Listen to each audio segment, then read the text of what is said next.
Just because it's winter doesn't mean you have to stay home indoors. There's plenty to see and do in historic Old Town Portsmouth and across the city, especially with February being Black History Month. Stay tuned and we'll tell you more about it right here and right now on this episode of Portsmouth Now.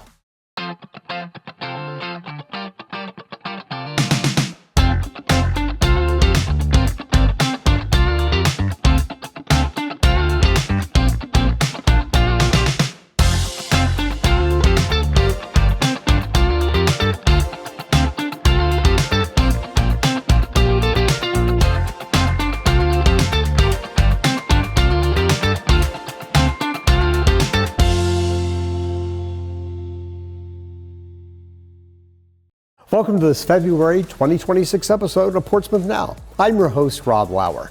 Portsmouth is home to some outstanding museums, and these museums feature special programs and events throughout the year. Joining us first today is Erin Colston of the Children's Museum of Virginia and history curator Dr. Michael Hogan to tell us what's in store for February. Erin, Dr. Hogan, welcome back to Portsmouth Now. Thanks for having us, Rob. Now, the city of Portsmouth has 5 different museums. They're each very different, very unique. Could you run through the list? Tell us about those museums. Sure. Well, of course, we have the Children's Museum of Virginia, which is designed for kids and families from birth until about 5th grade, all STEM-related exhibits designed to spur imagination. And then we have our Portsmouth Art and Cultural Center, which is located in our 1846 courthouse building. It's a historic building with its own story to tell, but also it houses unique art exhibits from around the Hampton Roads area, as well as nationally and internationally. And then, of course, we have our history sites as well. Yes, so we have the Portsmouth Naval Shipyard Museum, which tells the history of the city of Portsmouth and the shipyard that helped shape and make it. We have the Portsmouth Keller Community Library Museum, which tells the history of the library out on 904 Elm Avenue. And that's an actual historic library that has been restored. Yes, it's a historic building. We tell the history of the building, but also Portsmouth's African-American community in those spaces. And then we also have the lightship Portsmouth, which was an old Coast Guard lightship that you can go on inside of and walk around and check it out. Totally unique. Yes. I mean, really a lot of fun. Okay, so February is coming up. It's Black History Month, but so what events do you have going on at these We various actually have museums? a lot of really cool stuff. So the Portsmouth Museums has a Black History Now series that has exhibits, activities, and lectures. So at the Children's Museum of Virginia, we're focusing on Black scientists in our STEM studio. So every weekend you can learn about a new Black scientist and participate in activities and experiments that are tied into the work that they did. In addition, on the second Saturday, the 14th in February, we'll talk about Black History celebrations and how we celebrate today. And then our Portsmouth Art and Cultural Center is actually opening a new exhibit on February 4th. It's called The Seat of Justice. It's a history of the courthouse itself and how it shaped Portsmouth. So that's going to be a really neat exhibit that ties into the local history here. And then our history sites also have a lot going on. The Naval Shipyard Museum has a 10 ships exhibit that opens on February 4th, talks about the history of the shipyard and the 10 most important ships and how they impacted this area. And then we have another exhibit too. Yes, the Portsmouth Keller Community Library Museum will be putting on an exhibit called Celebrating 100 Years of Black History Month. And the exhibit's going to look at the different ways that the city of Portsmouth and Hampton Roads has celebrated and commemorated Black history, which was founded in 1926, the Black History Month. I didn't know it was founded that far back. I thought it was more, maybe 40, 50 years ago. Right. Yep. And in addition to the exhibit that we'll have out there, we're also putting on a lecture series where we'll have scholars coming in from UCLA, Oxford, North Carolina. Wow. And we'll also have some of the important citizens in our community, like the African American Historical Society of Portsmouth. Their president, Charles Johnson, will be giving a talk about what they do in the community and why they're important. Fantastic. Yeah. Those are every Saturday starting in February, and they're at 1:30 in the afternoon. So definitely check out portsmouthmuseums.com. The full schedule is there, along with who's speaking and the other activities. Okay, and from there, can you also go to does each museum have its own website as well? Absolutely, and if you go to portsmouthmuseums.com, it'll direct you to all of our museums individually if you want to look up hours or activities that are happening at each site. Fantastic. Well, now anything, I know we have a traveling exhibit Right. portion of the Children's Museum of Virginia. Right. So and that changes out periodically. Yeah, every spring and every summer we have a different traveling exhibit. So we're super excited to welcome Curious George, the World of Curiosity. And that's going to open on Saturday, January 24th and run through May. Families will get a chance to explore their community with George and learn all about how animals, people, and we all just interact with one another and the importance of community. So we're really excited to welcome George to the Children's Museum of Virginia. Well, great. And Be nice to have him here. Exactly. And it was great having both of you here. Again, give us the website again that people can go to find about any of these events at any of the museums. Sure, check out portsmouthmuseums.com. It has a full events calendar for all of our sites. Thank you for being here. And really, if you have not visited these 5 city museums here in Portsmouth, be sure to come to Portsmouth and check them out because they offer a variety of things. I mean, the fun-filled Children's Museum of Virginia with things that are geared towards education, but then these great historic museums as well. The historic courthouse, the Lightship Portsmouth, Navy Shipyard Museum, the Colored History Library. These are fantastic museums that tell us, that really do a deep dive into the 250 years of history that we have here in Portsmouth. So be sure to check them out. Mark Polomarchuk joins us now to tell us what's happening this February in Portsmouth's recreation centers and parks. Mark, welcome back to Portsmouth Now. Thanks for having me, Rob. So, what does Parks and Recreation have going on this month? We have quite a bit, actually. You know, as it gets colder outdoors, everyone's rushing to inside the recreation centers and our other recreation facilities. So like many other departments in the city, we are celebrating Black History Month. There is a host of different activities and programs going on in each of the recreation centers, and also at our sites we call schoolhouse rec sites, which those are 4 school sites throughout the city that we run kind of like recreation centers after the school day is over. So it helps us expand to areas of the city we don't typically have a facility. Great. Yes, but all kinds of programs going on, whether it's storytelling, arts and crafts, highlighting different African Americans throughout the city that were very influential, like Ida Barber, I.C. Norcom, Missy Elliott, and a host of others. And then looking nationally as well and internationally to see what other famous African Americans have done throughout history and how they've contributed to our city here in Portsmouth and the nation as a whole. Okay, so would people just call the rec centers themselves to find out specifically when these are? That is one way. If they are tech savvy, they can go to our website, portsmouthparks.com, and it'll have the whole list of activities going on. And then also if they look for us on social media, on Facebook and Instagram, if you search Portsmouth Parks and Recreation, we'll have all of our agenda and itineraries up there as well. Okay, great. Yeah. Fantastic. Now we also have a couple of, there's a Paradise Creek Wildlife Preserve and Hoffler Creek, and they're outside. They don't have centers really, but I know that they also, if you go to their websites, they have things going on, events going on throughout the month too, even though it's cold, but they have outdoor events and things. That is correct. That's one of the good things about living in Southeast Virginia is you never know what the weather's going to be, even in February. Right. So we do have a host of outdoor programming going on at both Hoffler Creek and at Paradise Creek. Again, if they check our website, check the community guides, you'll find out all the information out there, from outdoor yoga to bird watching, nature trails and nature hikes that we have, either escorted or by yourself. There's just a host of activities we have going on. Oh, great. Well, thanks for stopping by and telling us all about it. Thanks for having me, Rob. I appreciate it. There's plenty going on at the Portsmouth Public Libraries throughout the month of February. Here's Lauren White and Alexis Webb to tell us what you'll find there. Lauren, Alexis, welcome back to Portsmouth Now. Thank you. So, this month for Black History Month, and I understand there are quite a few things happening at the Portsmouth Public Libraries. Yes, we have a lot as we did last year. So we are going to kick it off February 4th at Churchland Branch Library, 11 a.m. This is our first in a series called Black History Cinema. So this first film is going to be titled The Summer of Soul, which discusses the 1969 Harlem Cultural Festival. Okay. Then we're going to keep it moving February 7th. At Main Library, we have a little intergenerational thing going on where you get to make a hat like May Reeves. She was a well-known milliner. Very fancy hat. Registration is required for that. And then February 12th, we have highlights in African American fashion show, I believe, there at Churchland Library. And then February 18th, if you like the fashion and you came dressed to impress and you want a little bit more, definitely come check out our quilts at 11 a.m. Wonderful quilts. Definitely learn more about the African American quilting culture. Then on February 21st, this is our big day. We have 3 events going on. So at Churchland at 11 a.m., this is our first Arts for Learning program. We have the Riddick Dance Theater.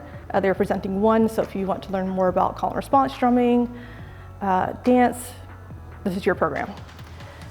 At Maine, we have our Black History STEM. We have a couple of surprises up our sleeves, possibly a drone. So you get to learn more about the contributions African Americans have made to science.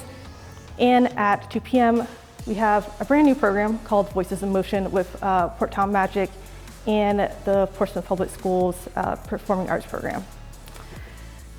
Then we have a lot going on. Okay, great, good. We have our second Arts for Learning program. This is Anansi with Me with famous, fabulous storyteller Valerie Davis.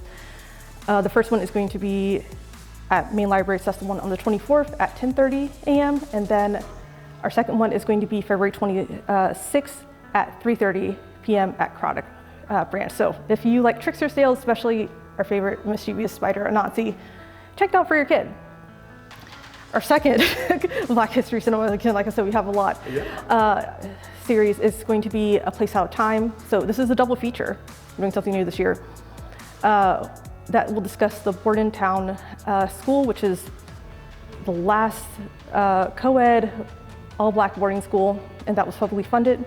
And the Musician's Green Book that will discuss how musicians navigate segregation while they're creating a lot of the great music we hear today.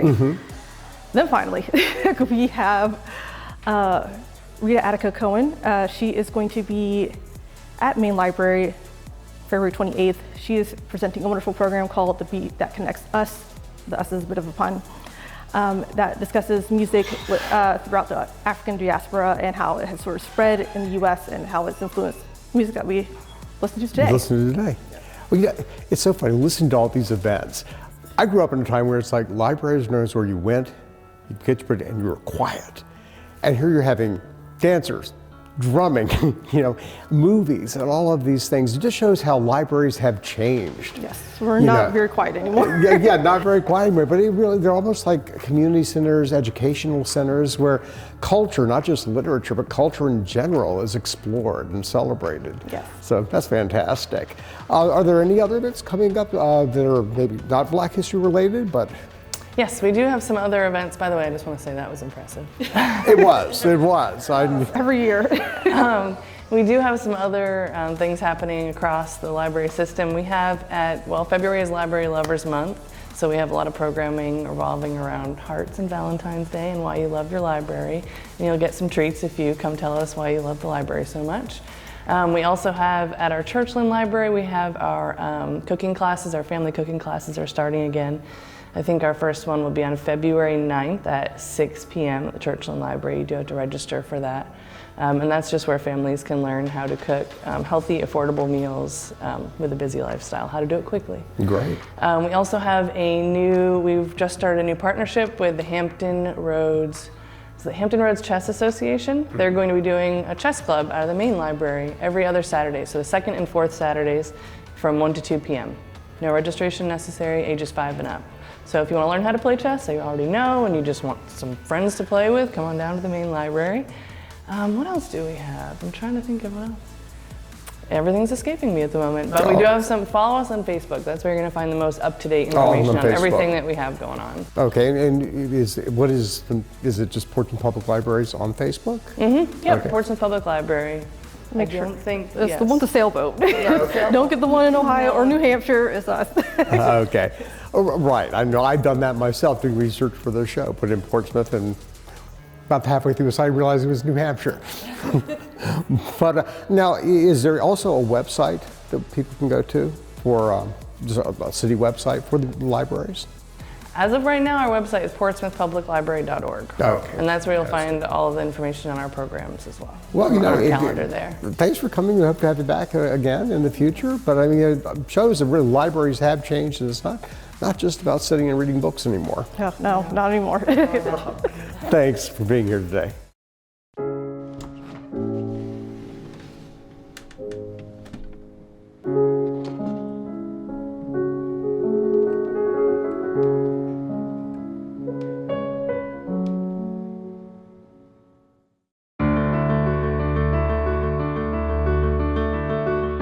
Portsmouth Humane Society is the oldest humane society in the Commonwealth, providing love, security, and safety to animals for over 135 years. Dogs and cats like Lady and Pepe have found a safe haven here as they wait for their forever homes. With your support, we can continue offering care, shelter, and hope to countless animals in need. It's never too late to start helping. Here's how you can make a difference. Adopt or foster. Open your home to a loving companion. Volunteer. Even an hour a week can change lives. Donate. Every gift, big or small, provides food, shelter, and medical care. Together we can ensure that every animal receives the love and care that they deserve. Visit PortsmouthHumaneSociety.org today to learn how you can make an impact. Let's build a future where every pet has a place to call home.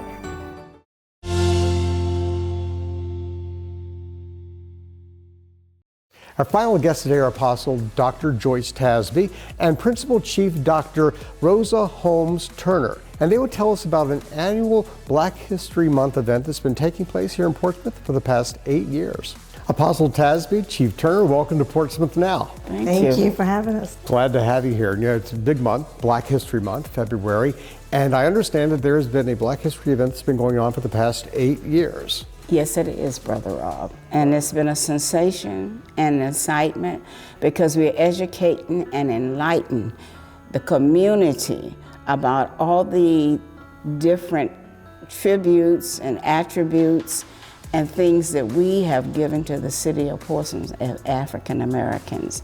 A lot of people are not aware that the New Journal and Guide used to be on Effingham Street in Portsmouth. Yep. That was down on Effingham, was the Black History Hub.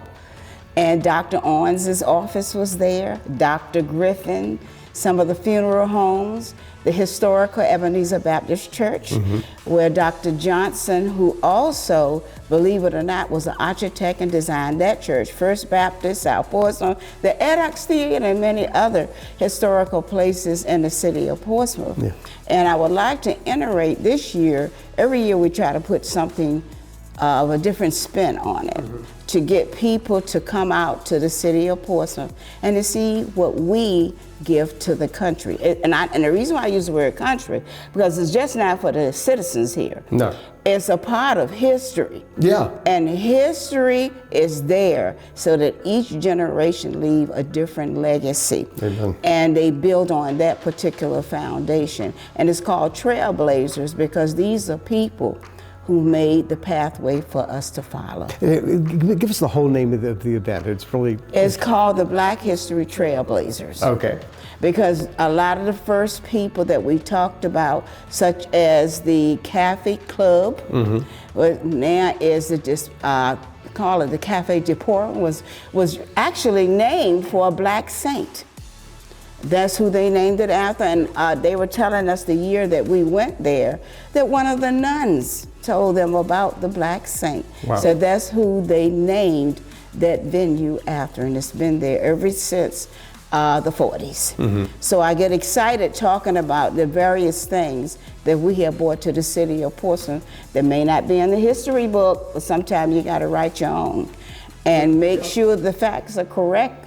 And then we don't want to forget the other things. The actual first school for colored children was on Portsmouth Boulevard. We toured that the other year. Wow. Is the building still there? The building is still there.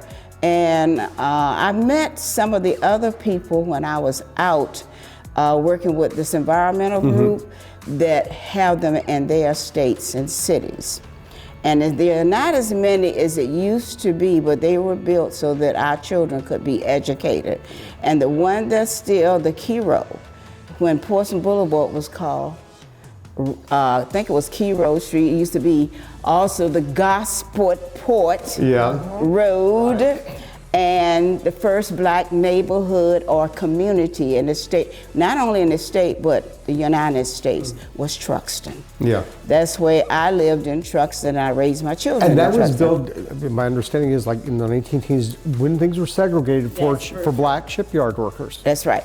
And Truxton was the first place to have indoor plumbing. Wow. And we had the first city manager that became mayor, and that was Mr. Kraken. Yep. And so I would like everybody to know you're missing a treat when you don't come and know your own history.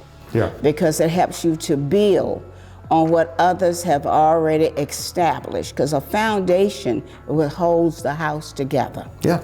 And if that's weak, everything tumbles. So we want to thank you all in Portsmouth for acknowledging what we are doing here. Absolutely. And there was a dividing line, as you know, in Portsmouth, Yeah. because it was through a ditch, a railroad track, come on now, and a street that separated certain businesses from others. Yeah. And we had that shoe shine parlor on Effingham Street, the pool parlor, the bars. Some of everything was there. The ice cream shop, Yeah.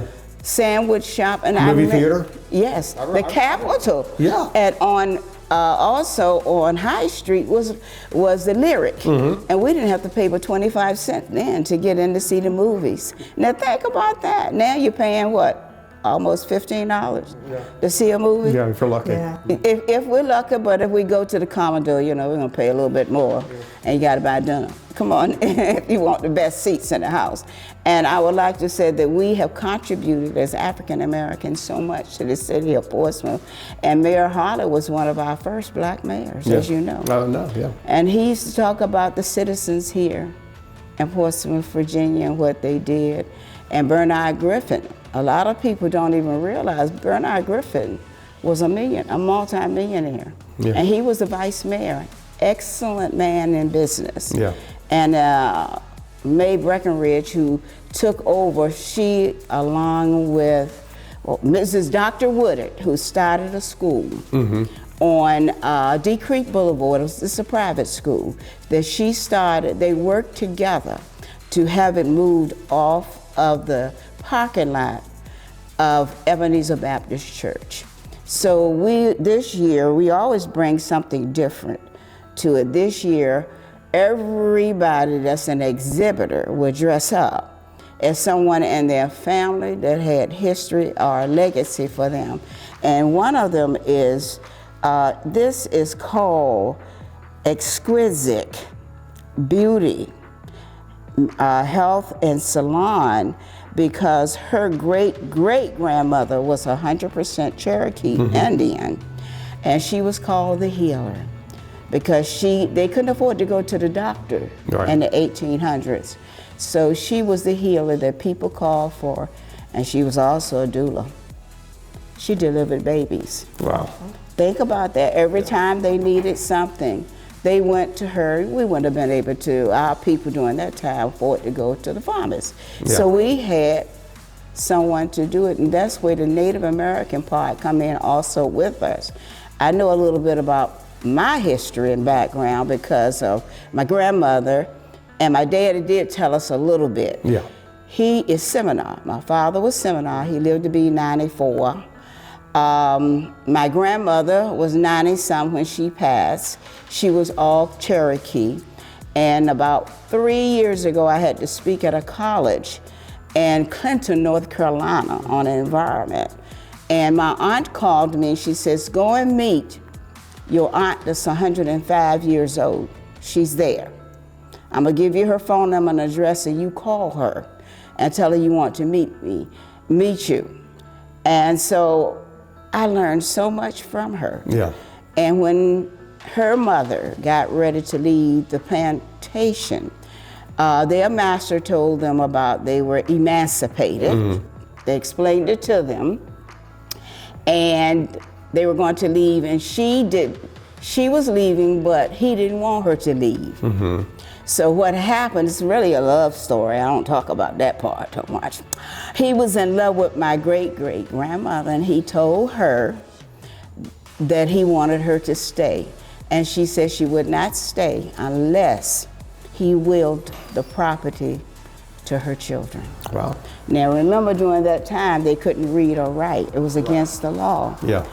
So my great-great-grandmother, when he died, everything was left to her and her children. Wow. Mainly the children, and all of them got acreage, because the one that I met, the relative, I said, so you still farm? She says, no ma'am, I do not.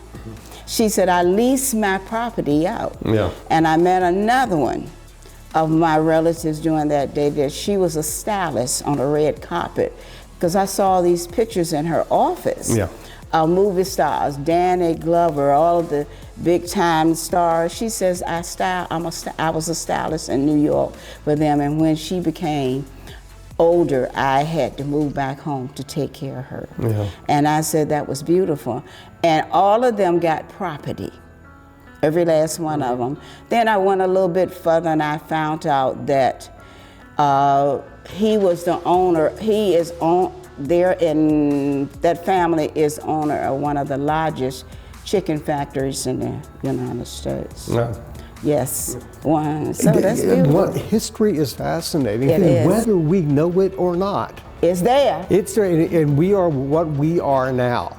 The present reality is what it is because of what happened in the past, what really happened. That's true. Because people can retell stories and cover stuff up, or just ignore things. But I think the wonderful thing about Black History Month, it opens everyone's eyes, I think, to the fact that American history is Black history. Yes. That in the end, I mean, you were discussing this before we started talking. And don't forget, integration people. Zion Baptist Church started in the basement of Court Street Baptist. Yeah. This is so much history here, and I'm gonna make this as quick because we're gonna be, all of the exhibitors were dressed like someone in their family, and it's gonna be a day of storytelling. So come and learn your the educational part and learn your history. And all of us, not everybody, but some of us, history goes back to Native Americans. Mine is Cherokee and Seminole. My dad was an only child. He was Seminole before that's what he was. And I met some of his people, which were mostly, well, all of them were Seminoles, and all of them, in fact, they have a city of their own. Okay. Think about that. Where is that? It's down in Florida? North Carolina. North Carolina? Okay. Wow. A whole little city, and all of them own properties and have done extremely well. Great entrepreneurs. Well, tell us about, talking about Native Americans and history and family history, tell us a little bit about yourself. Well, again, my name is Chief Rosa Holmes Turner, and I am the principal chief of the Wawascoyak and the Keokahonic Indian tribe. If you're not familiar with those names, Wawascoyak is the original name of Isle of Wight County, and the Keokahonic Indian tribe is the first tribe that Captain John Smith encountered May 5th, 1607, before settling 5 miles down the river at Jamestown. So when you look at the pictures that you see in the history of Captain John Smith, engaging and staying with the tribe and watching the young boys come into manhood, that picture is actually from the Keokahonic territory. Okay. And we always say that you would not have America's history if you did not have our history. That's true. How do we connect with Portsmouth as well? So my ancestor, my great-grandmother, Dora Howlett Smith, she married Edward Smith here in Portsmouth, Virginia. They were members of Zion Baptist Church. He was a part of the shipbuilding area. But as our family, our direct ancestors, Trader Hughes, who married Niketi Powhatan, we basically are what we call the naturalists. Okay. We are your river keepers, from the James River to the Blackwater River, and the Blackwater River goes all the way to Blackwater and Chesapeake, and then all the way down to Currituck, North Carolina. And then also when you're talking about Portsmouth, I heard you talk about the New Journal and Guide. Well, my ancestor also, Dr. Milton Reed, was the founder of New Journal and Guide. And now one of our cousins now, Brenda Hughes Andrews, is now the publisher for that. Editor-in-chief. Editor-in-chief, yes she is. So this is what we understand. So as far as our history, so many times people want to start our history at 1619. That is truly incorrect. No. So our history, our tribes, and what we hear you say, it's a new term that you hear people say, Black and Indigenous people of color. Because so many times when stories are told from one side, you only get that one-sided story. Yeah. And so from what we're doing, even in the VA 250, our tribes were instrumental in not just working with the English colonists, but we've worked with everyone that have come here. We've encountered the Portuguese back in the 1400s. Right, yeah. We've encountered the French. I mean, there was, I think, a small Spanish fort at one point in the 1400s. Yes, it is. So we've encountered so again, we encountered the Portuguese, we encountered the French, we encountered the English, which is the European, not just the English, but the Irish. Yep. And then also we encountered our privateers who came from the Caribbean that fought in the American Revolution. And so those are things that we don't understand sometimes. So when you look at the basically what we say, the American Revolution uniforms, you'll see that there are 4 different types of uniforms. Yeah. So our black Caribbean individuals that came over to settle here, it was 4,000 of them that disembarked in our territory. And they came and fought with the Marquis de Lafayette. So with that, they already had relatives that were here from back in the time. So I encourage you all, if you ever get a chance, there's a story that one of my cousins wrote. It's from Rick Murphy, and it's called Early Africans in English America. And you'll find out that everybody was not a slave that came over. That's true. You'll find out that they actually were mariners as well. Some of them paid their ways here. And so those are the things that we understood. So where I grew up at, I'm a native born in Wawascalyak, right in Rushmere, as we say. Rushmere is still the original reservation of the Wawascalyak Indian tribe. Okay. And so from there, we've learned that when they came in, our land patent that we still own is 1623. Wow. And that's Trader Hughes and Niketi Powhatan. Yeah. So you may have heard of it. It's called Tyler's Beach. That's the historic area. Yeah. And so because of that, when you're talking about this area and the Hugheses, many people don't know that Joseph Hughes, the signer of the Declaration of Independence, was the first Secretary of the Navy right here in Portsmouth, Virginia. A lot of them don't know that. Yeah. He was the governor of Edenton, North Carolina. Beautiful. So those are part of our history and our heritage. Yeah. Now again, going back to our blend, if you understand, if you heard what the governor said, and I said this to you earlier, if you heard what the new governor, Governor Abigail Spanberger said, she said about the experiment of America. We were an experiment. Yeah. Yes. And it's But ongoing. but in order for the colonists to survive in this experiment, they had to intermarry with the tribes. They Yeah. had to because they didn't know They did, but they couldn't survive. without them. So they had to intermarry. And then our tribes that we have them listed in the historical records that they were the interpreters, they were the guides that took the individuals throughout the water. They even were the guides that helped when it came to trying to find the lost colony. We know, but my understanding throughout history, and this wasn't just Europeans, but throughout ancient history, when two different nations met together and they were maybe coming in the turn of another, they would often trade a couple of children. Yes. So that, for instance, a European boy might be taken by the tribe to learn the native ways. A native boy might be taken by the Europeans to learn the European ways. And that was also seen as, if we have children on the other side, we're less likely to attack. We're less likely to fight. We're going to try to get along. Of course, that didn't happen a lot of times. But Well, the mingling, people are people, and they are going to mingle.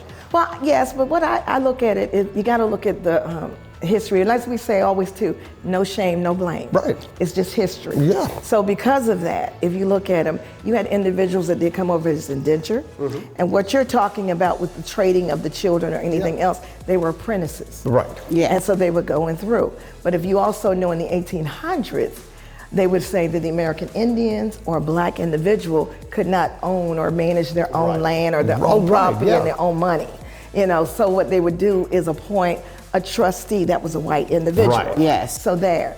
But one of the things that we learned in our area, that this area, as we say, this side of this is called upper tidewater, Portsmouth is. So you have upper tidewater and you have lower tidewater where we are. But if you really look at the history, you'll see that we had the most free people of color on record on this side of the James River, on the Elizabeth River that we are on now, all of those areas, even in the Chesapeake Bay. Yeah. So as we went through the history and as we went through the 6,000 miles of Marquis de Lafayette, we realized just how many of our tribal ancestors actually served as interpreters. They actually served as the navigators throughout the water. And not only that, they fought alongside with the Europeans because they believed that they were fighting for their country, just like the Commonwealth of Virginia and America, and now the United States of America was fighting for their freedom. Right.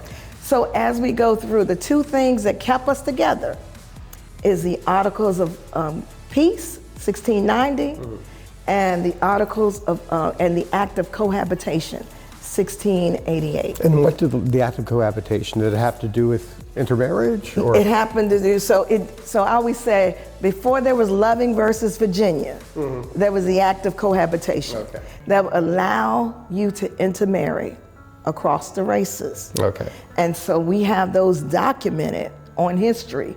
So when I look at my family, and we went through and we tracked all of it, we were like, I said, I gotta find the slave that's in my family. I gotta find it. And I couldn't find it. And I went back 17 generations. Oh my gosh. And then what I ended up finding out, just like when my cousin Rick Murphy, he went to Portugal to go and read the ship's records himself. And then we found out who our ancestors were. And so most people talk about Antonio Johnson, but people don't realize they talk about Antonio Johnson in 1619. Well, Isle of Wight County has the record. And Isle of Wight County had to come back and say, Antonio Johnson was never a slave, and he owned land in Isle of Wight County, which we still own today. And so if you also looked at Queen Latifah, who's a cousin, when they did her roots, what did they find out? From Princess Anne County and from these areas, that she was an Owens, she's an Owens. So because of that, so those are things that we look at. I can't tell you all of it. You have to come to some of our events that we have, our powwows that we have, and then we just celebrated last October our National Indigenous Heritage Month, and also our Tribal Summit, where we definitely do a culturally emergent opportunity. And then I also teach at Virginia Union University for their master's program, where I teach the Masters of Divinity when they're talking about theology in the different cultures. And we teach them a program during their semester on the intermarrying and the blending of our tribes and our Black ancestors. Wow, this is just fascinating. But you need to make sure that they're doing February 21st. February 21st. Yes, and the exhibitors will start setting up about 10:30, 11 o'clock. And where will this be? 900 Elm Avenue at the neighborhood facility in Portsmouth, Virginia. And after all the exhibitors, we're going to do storytelling. Everybody got a story. She's telling part of her story now. I have a story that's why I didn't share too much of it right now, but it will be told that day. And also Dr. Ife Williams will be our guest from out of Washington, D.C. She is the head of the Dick Gregory Foundation. She's an attorney. She's a writer. She writes for the Associated Press as well. Plus, the New Journaling Guide was founded by P.B. Young, and Dr. Milton Reed later on bought it. Then when he retired, Mrs. Brenda Andrews became the owner and the editor-in-chief, which prints our news when no one else would do it, and gave us our side to everything. And Judge Jordan was also a part of the history of everything, knowing he was the one who, with Miss Alexander, they erected the Martin Luther King Memorial on Church Street. They're the ones. His nephew usually comes for this event and portrays him. Oh, wow. So we're looking forward to everybody coming out February the 21st at 12 o'clock. And we're going to tour just a couple of places this year because I want people to pay close attention and be enlightened and educated about their roots from the Native American side, from the Latino side, and the European side. Because when we first came over on a ship, we were not poor. We were people. Some were the Moors, and their monies were in the lining of their coats, and so were the Jews. That's where they put all their monies and their jewels at. So it's so much that we don't know. Yeah. And it's not in history books. And Yeah. everybody, she said, did not come over as a slave. Yeah. But that's good, just the diversity of experience. That's it. I love it. Yeah. So if they would come out, it's free to the public. And this is the neighborhood facility on Elm Avenue, which is that's just a block off of High Street. Yes, it is. And what's so good, at 2 o'clock, Okay. we start our gospel concert. Now, what would anything be without our own gospel? Yeah. And our Negro spiritual. And it takes a special technique to sing a Negro spiritual. Yes, it does. It really does. And my background is music education, so when I'm teaching a Negro spiritual, I says, now look, this is the technique that you got to get to make it move the heart and the souls of the spirit. Yeah. And so therefore, come out. It's pro bono, it's free. Great. It sounds like a fantastic afternoon. The date again? Saturday? Saturday, February 21st. The doors open at 12 o'clock. Meet all these historical his exhibitors. She's going to have more artifacts in this. I'm sure. Glenn Francis, we're going to have artifacts from the Truxtun Museum, Okay. from their historian, Mr. Chester Benson.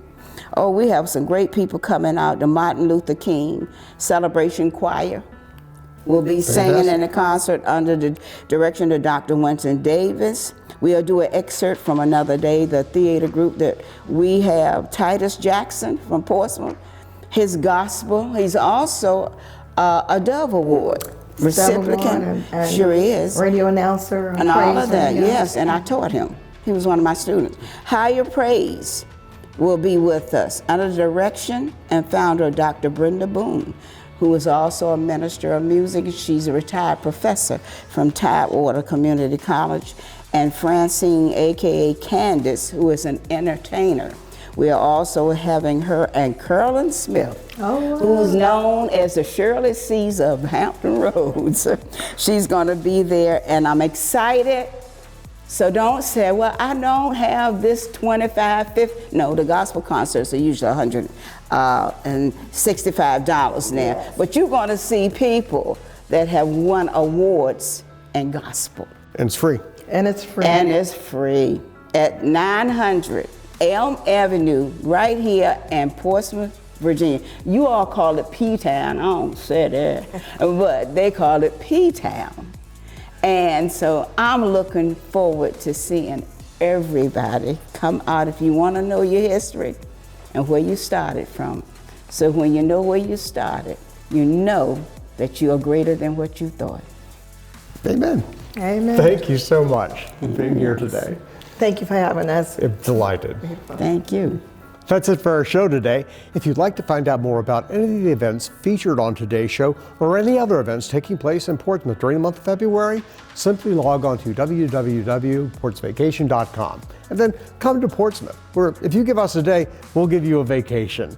I'm Rob Lauer. Join me next month for the March episode of Portsmouth Now.